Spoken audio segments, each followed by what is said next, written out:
श्रीमती हरसिमरत कौर जी। जी शुक्रिया सर। मेरा निवेदन है, संकेत होने के पश्चात तुरंत विषय को समेटने का प्रयास कीजिए। जी सर, एक महिला होने के नाते मुझे इस बात की बड़ी खुशी थी कि आज ये मेरा तीसरा टर्म लोकसभा का था और इन 3 टर्म में से 2 एक औरत महिला राष्ट्रपति ने ये अभिभाषण दिया। तो इससे भी बड़ी बात इस बार ये हुई कि उनके बाद एक महिला वित्त मंत्री ने भी बजट पेश किया और इसकी भी खुशी थी कि अभिभाषण का जो शुरुआत किया वो भी एक महिला एमपी ने किया। तो जिस संसद में इधर आते सारी वुमेन रिजर्वेशन बिल सबसे बड़ा पहला बिल पेश किया गया था, मैं उम्मीद करती हूँ कि ये एक नए भारत में ये नए नियम और नई चीज़ें जो शुरू हुई हैं ये इसी तरह ये बढ़ती रहें, क्योंकि इसमें कोई शक नहीं कि हर एक महिला जो इस हाउस में पहुंची है वो सैकड़ों पुरुषों को के खिलाफ लड़के उनको हरा के तब यहाँ तक पहुंची है। तो ये महिला शक्तिकरण का एक बहुत अच्छा एग्जाम्पल मुझे देखने को मिला। सर, महामहिम जी ने अपने अभिभाषण में बहुत सारी उपलब्धियां गिनाई, बहुत अच्छा लगा। थोड़ी हैरानी भी हुई कई चीज़ों में कि कितने पेड़ पौधे लगाए हैं, कितने प्लाक लगाए हैं, कितनी सेल्फीज अपलोड हुई हैं। मुझे नहीं पता था कि अब ये एक नया स्टैंडर्ड बन गया है देश की अचीवमेंट्स का, लेकिन वो भी सुनने को मिला कि कितनी सेल्फियां ली हैं और कितने प्लाक्स लगे हैं। लेकिन सर हाँ, एक तरफ देश की प्राप्तियों में बहुत बढ़िया चंद्रयान होए, बुलेट ट्रेन होए, बहुत सारे एयरपोर्ट्स होए, बहुत बढ़िया रोड नेटवर्क हो, ये बहुत कुछ महामहिम जी ने कहा। लेकिन जब उन्होंने कहा कि हमारे देश के 4 स्तंभ युवा, गरीब, किसान, औरत, इनके ऊपर पूरा देश का फोकस, खजाने का फोकस रहा है, तो कहीं ना कहीं ये ज़रूर सोचने और आंकड़ों के साथ सरकार को पेश करना चाहिए था कि आज क्या इन देश के युवाओं के, देश की औरतों के, देश के किसान के, देश के गरीब का पिछले 10 सालों में क्या उनके अच्छे दिन आ गए हैं? क्या उनकी जो मुसीबतें हैं, क्या जैसे देश विकसित हो रहा है, क्या देशवासी भी वैसे विकसित हो रहे हैं कि नहीं? और कहीं ना कहीं मैं समझती हूँ कि यहाँ हम सब का फर्ज बनता है कि सिर्फ पक्ष में है तो सिर्फ तारीफ करें, विपक्ष में है तो सिर्फ नुक्स निकालें। कहीं ना कहीं हकीकत आंकड़ों के हिसाब पे करना ये हम सारों का फर्ज बनता है। तो मैं इन चारों चीज़ों पे समय यही कहना चाहूँगी कि जब आप गल कर दिया नौजवाना दी, आज 50% हिंदुस्तान की आबादी नौजवाना दी हैगी, ते आंकड़े साडे वर्ल्ड बैंक ते आ दसते ने कि जे 15 तो 24 साल के नौजवानों को देखा जाए तो 2022 के आंकड़े वर्ल्ड बैंक दसता है कि 23% तो वध नौजवान बेरोजगार से गए, जिहड़ा पाकिस्तान, बांग्लादेश, भूटान तो भी वध है।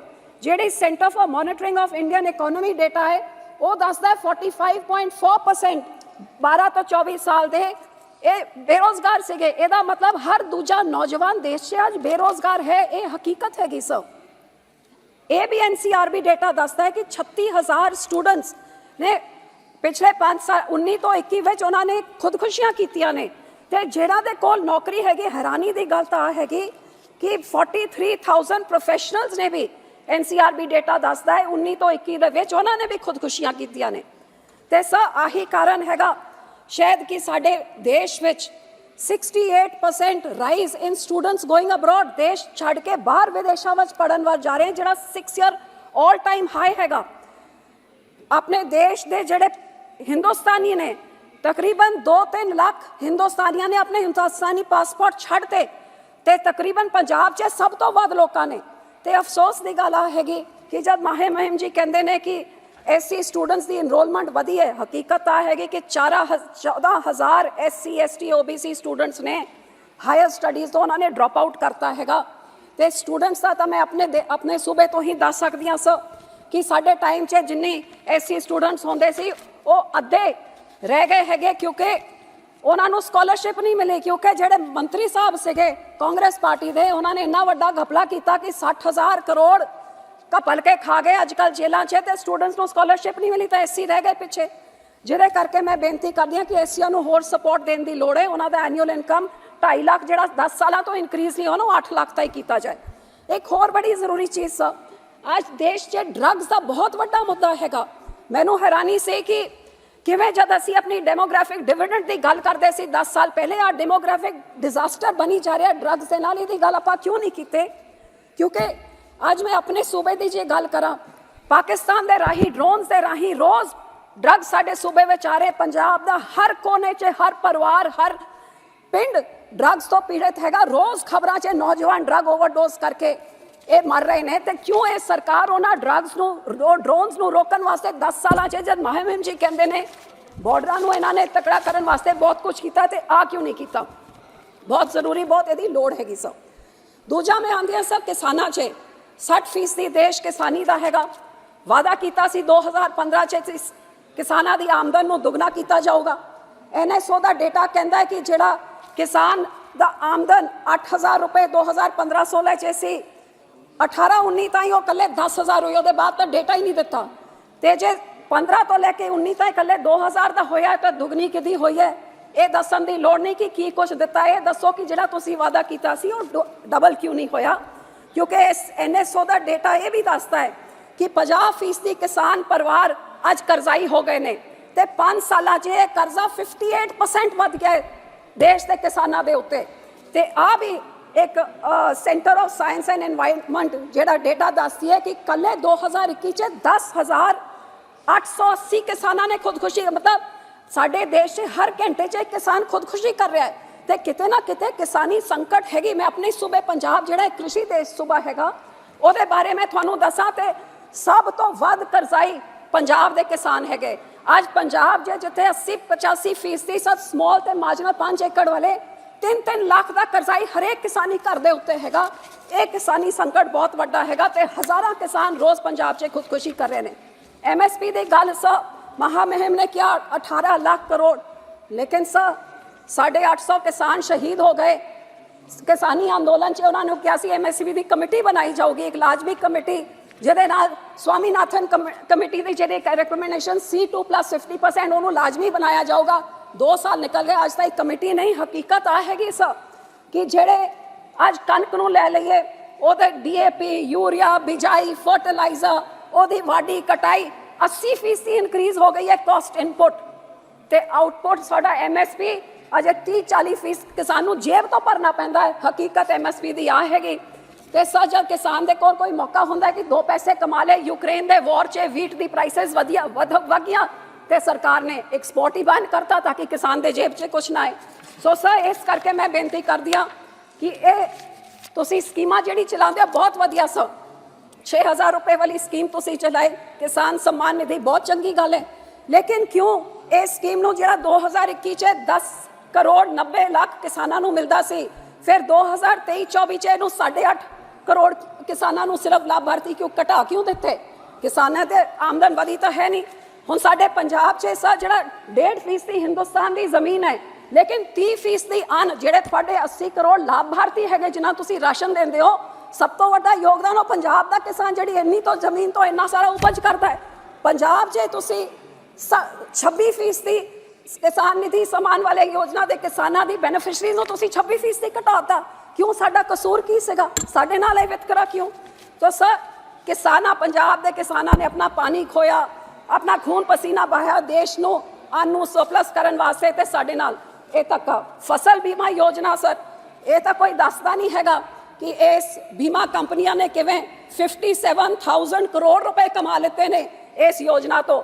ਤੇ ਸਾਡਾ ਪੰਜਾਬ ਦਵਾਨੀ ਨਹੀਂ ਮਿਲਦੀ ਸਾਨੂੰ ਸੈਂਟਰ ਤੋਂ। ਸਾਡਾ ਮੁੱਖ ਮੰਤਰੀ ਕਹਿੰਦਾ ਸੀ ਜੇ ਕੋਈ ਆਪਦਾ ਆ ਜੂਗੀ, ਆਮ ਆਦਮੀ ਪਾਰਟੀ ਕੋਈ ਆਪਦਾ ਆ ਜੂਗੀ, ਕਿਸਾਨ ਦੀ ਬਾਹ ਫੜਾਂਗੇ, ਸਿੱਧੇ ਗਦੋਰੀਆ ਬਾਗ ਨੂੰ ਹੋਣਗੇ ਤੁਹਾਡੇ ਖਾਤੇ ਮਰੀ ਹੋਈ ਮੁਰਗੀ। ਦਵਾਨੀ ਨਹੀਂ ਦਿੱਤੀ। ਉਹ ਹੜ ਆ ਗਏ, ਬਾੜ ਆ ਗਿਆ, ਕਿਸਾਨ ਮਰ ਗਏ, ਲੇਕਿਨ ਕਿਸੇ ਨੇ ਬਾਹ ਨਹੀਂ ਫੜੀ। ਫਿਰ ਮੈਂ ਆਂਦੀ ਹਾਂ ਗਰੀਬਾਂ ਦੇ ਉੱਤੇ। ਗਰੀਬਾਂ ਵਾਸਤੇ ਬਹੁਤ ਵਧੀਆ ਮੈਂ ਸਮਝਦੀ ਜਿਹੜਾ ਆਯੁਸ਼ਮਾਨ ਭਾਰਤ ਤੁਸੀਂ ਕੀਤਾ ਹੈ, ਬਹੁਤ ਵਧੀਆ ਕੰਮ ਕੀਤਾ ਹੈ। ਗਰੀਬਾਂ ਨੂੰ ਤੁਸੀਂ ਮਕਾਨ ਦੇ ਰਹੇ ਹੋ, ਰਾਸ਼ਨ, ਬੜੀ ਚੰਗੀ ਗੱਲ ਹੈ ਲੇਕਿਨ ਜੇ 25 ਕਰੋੜ ਤੁਸੀਂ ਆਬਾਦੀ ਨੂੰ ਕਹਿੰਦੇ ਮਹਾਮਹਿਮ ਜੀ ਕਿ ਤੁਸੀਂ ਪੋਵਰਟੀ ਲਾਈਨ ਤੋਂ ਚੱਕਿਆ ਹੈਗਾ, ਤੇ 80 ਕਰੋੜ ਨੂੰ ਲਾਭਾਰਥੀਆਂ ਨੂੰ ਤੁਸੀਂ ਰਾਸ਼ਨ ਦਿੰਦੇ ਹੋ ਕਿਉਂਕਿ ਉਹ ਆਪਣਾ ਢਿੱਡ ਤੱਕ ਨਹੀਂ ਭਰ ਸਕਦੇ। ਤੇ ਜਿਹੜਾ ਬੰਦਾ ਆਪਣਾ ਢਿੱਡ ਨਹੀਂ ਭਰ ਸਕਦਾ, ਆਪਦਾ ਮਕਾਨ ਨਹੀਂ ਬਣਾ ਸਕਦਾ, ਆਪਣੀ ਲੈਟਰਿਨ ਟਾਇਲਟ ਤੱਕ ਨਹੀਂ ਬਣਾ ਸਕਦਾ, ਫਿਰ ਤੁਸੀਂ ਆ ਕਿਵੇਂ ਕਹਿੰਦੇ ਹੋ ਕਿ ਭਾਰਤ ਵਿਕਸਿਤ ਹੋ ਰਿਹਾ ਹੈਗਾ ਜਦ ਹਿੰਦੁਸਤਾਨ ਦਾ ਹਾਲ? ਤੇ ਆਹੀ ਹੈ UN report state of food security and nutrition in the world ਕਹਿੰਦੀ ਹੈ 74% of Indians are unable to afford healthy food. Global hunger index 23 चे आप 111वें नंबर चे हैगा। साड़ी 2/3 कुड़ियां अनीमिया ते सह हकीकत हैगी कि आज आमदन वधी नहीं है, महंगाई इन्नी वध गई है। पेट्रोल 40%, डीजल 60%, आज दालां 70% वध गई ने उन्हां दी कीमतां। अन्न की कीमत 75, मिल्क पे मिल्क प्रोडक्ट्स 77% सिंस 2012। इन्ना सारा आज रोटी बनाने वास्ते 5 साल पहले जिन्ना खर्चा होंदा सी, आज 65% उस तो वध खर्चा आज हो रहा है आ महंगाई दे कारण करके। आज थोड़ी आरबीआई का डेटा दसदा है सब 5 मिनट नहीं, within 1 minute जी प्लीज। आरबीआई का डेटा दसदा है कि लोगों की आमदन विच 5.1% गिरावट हुई है ते उन्हां दी जिहड़ा कर्जा है वो 5.8% बन गया हैगा। सर ये अच्छे दिन तो नहीं कह सकते लोगों के लिए। आखिर पे मैं आती हूँ सर औरतों के ऊपर। हाँ, मैं मानती हूँ कि औरतों के लिए बहुत अच्छी चीज़ें कही, मैं उसकी तारीफ करती हूँ कि आपने 70% आवास औरतों के नाम पे, बहुत बढ़िया चीज़। इसके लिए तो मेरा ख्याल सबको ताली बजानी चाहिए। आपने ये भी कहा कि 30 करोड़ औरतों को मुद्रा के लोन आपने दिए, आपने उनके लिए टॉयलेट बनाए, आपने मैटरनिटी लीव को 26 हफ्ते का दी, बहुत बढ़िया चीज़ें आपने की। पर सर जो आपकी एनसीआरबी की रिपोर्ट है वो कहते हैं 19 और 22 से तो क्राइम अगेंस्ट वुमेन में तो 10% का इंक्रीज हुआ है। और मणिपुर में क्या हुआ, आज हमारी वो महिलाएं जो रेसलर हैं जिन्होंने देश का नाम रोशन किया, कैसे फुटपाथ पे अपने मेडल छोड़ रही हैं। तो सर ये बेटी बचा के फिर उनका ये हाल होगा तो फिर उसको पढ़ाने का क्या फ़ायदा है। और इसीलिए जेंडर इनइक्वालिटी इंडेक्स में हम 122 नंबर पे हैं। और जब ये नारी शक्ति हम वुमेन रिजर्वेशन बिल हम पास करते हैं लेकिन उसकी कोई डेट ही नहीं देते कि कब से लागू होगा। आप बोल देते हैं कि इतने ट्रिलियन इकोनॉमी 2028 में हो जाएगा, 30 ट्रिलियन 47। तो ये भी बता दीजिए ना कि ये 33% रिजर्वेशन ये 2027 में आएगा, इस 8 में कब, ये बता दीजिए। सो आखिर में सब मैं यही कहना चाहूँगी कि जब राष्ट्रपति जी कहते हैं कि हम बड़े गर्व से कि हम फ्रेजाइल 5 से हम टॉप 5 पे हो गए, ये बहुत अच्छी चीज़ है। लेकिन ये फ्रेजाइल 5 से टॉप 5 में सिर्फ देश के वो 10% जिनों के पास 90% वेल्थ है कि या वो 90% जो दबे कुचले गरीब है, ये ज़रूर सोचने की बात है। और इसके बारे में ध्यान रखें क्योंकि जो IMF का डेटा है वो कहता पर कैपिटा इनकम जो असली में बताता है वो हिंदुस्तान ने जिन्हों 5 देशों को छोड़ के जो आगे ऊपर बढ़ा है, आज हिंदुस्तान का पर कैपिटा इनकम सिर्फ 2,14,000 है। और चाइना जो हमारे बराबर की पॉपुलेशन है उनका 11,29,000 है। और जो दूसरे देशों को इंडोनेशिया, ब्राजील, यूके वो सब उनके पर कैपिटा हमसे ज़्यादा है। सो सर ये हम ये नहीं, इसके पीछे नहीं छुप सकते कि यूपीए ने ये किया और हमने ये किया। यूपीए को तो भगा दिया लोगों ने ताकि आप उससे अच्छा बेहतरीन काम करें। और देश विकसित तभी हो सकता है जब देशवासी आत्मनिर्भर हो। और आज 80 करोड़ लोगों को आपको खाने तक का पेट भरने के लिए सरकार को देना पड़ रहा है। श्री हसनैन मसूदी जी, कैसे हम कह सकते हैं कि देश आगे बढ़ रहा है और देश विकसित हो रहा है। सो इन्हीं शब्दों से मैं उम्मीद करती हूँ कि जो कमियां रह गई हैं उनकी तरफ सरकार ज़्यादा ध्यान देगी और विकसित देश में आत्मनिर्भर लोग हों तभी देश का भला हो सकता है। शुक्रिया सर। जी जनाब शुक्रिया।